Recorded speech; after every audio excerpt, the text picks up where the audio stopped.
Have you ever wondered what would happen if just one single moment in the past had gone differently? Well, today we are diving headfirst into the incredible world of alternate history. We're going to explore those razor-thin moments that could have completely changed everything we know. You know, this is such a simple but really powerful idea. Think about it. Everything you see, everything you know, it's all the end result of this one long, specific chain of events.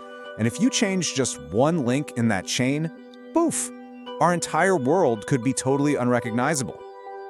And that is the big question we're tackling today, isn't it? We're going to look at those moments where history basically held its breath, where the flip of a coin could have created a present day that you wouldn't even recognize. Okay, so before we can really get into imagining all these other wild worlds, we first have to get a handle on just how powerfully our own history shapes our present. And honestly, it's often in ways we don't even see.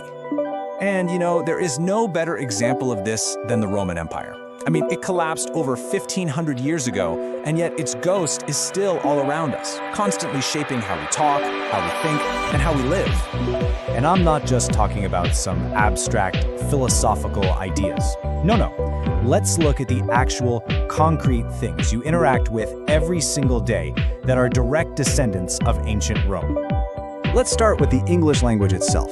Just look at this. Nearly 60% of our vocabulary comes straight from Latin or from French, which of course grew out of Latin. So words like legacy, influence, nation, those are all Roman imports. The echo of Rome isn't just in old buildings, it's literally in our mouths every single time we speak. And this right here, this just shows how deep that connection goes.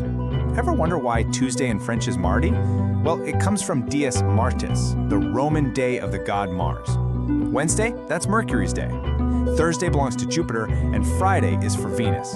Our entire weekly rhythm is still set to a Roman beat. It's kind of wild. And of course, the influence doesn't stop there. Our ideas about government, our legal systems, even the calendar hanging on your wall, they all follow a blueprint that was drawn up by the Romans thousands of years ago. In so many ways, our modern world is built on a Roman foundation.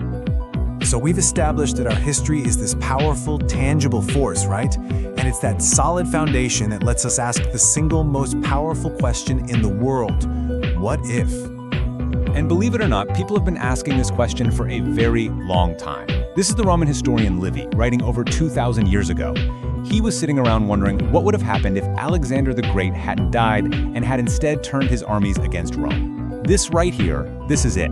It's the first great what-ifs in recorded history. And from that one single question posed by a guy in a toga, an entire literary genre was born.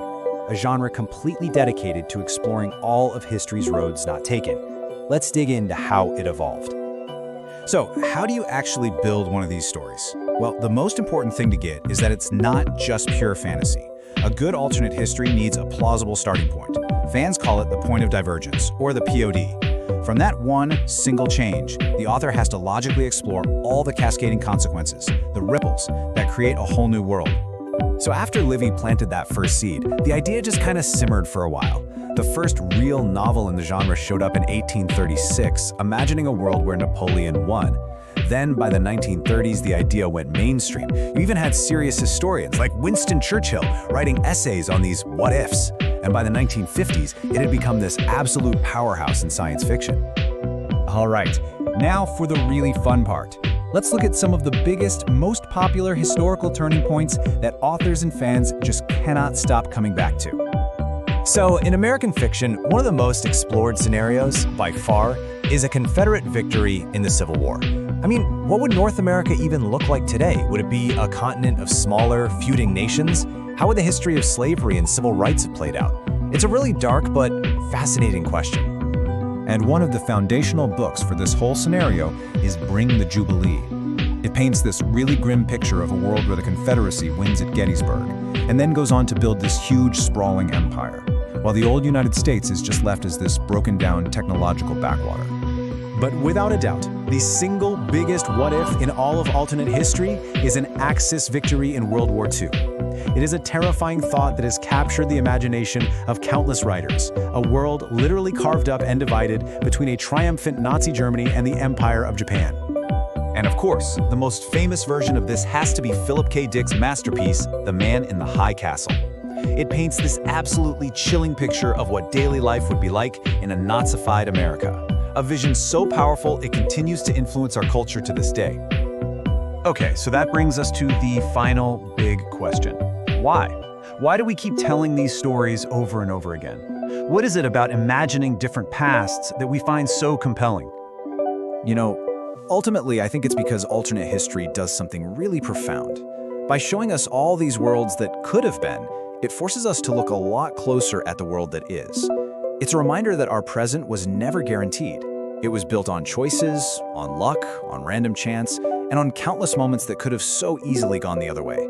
These stories, they're not just escapism. They're a tool for understanding ourselves. So, I'll leave you with this thought. If you had the power to reach back into the past and change one thing, just one single event, what would you choose? And maybe more importantly, are you absolutely sure that the new world you'd create would actually be any better? Something to think about.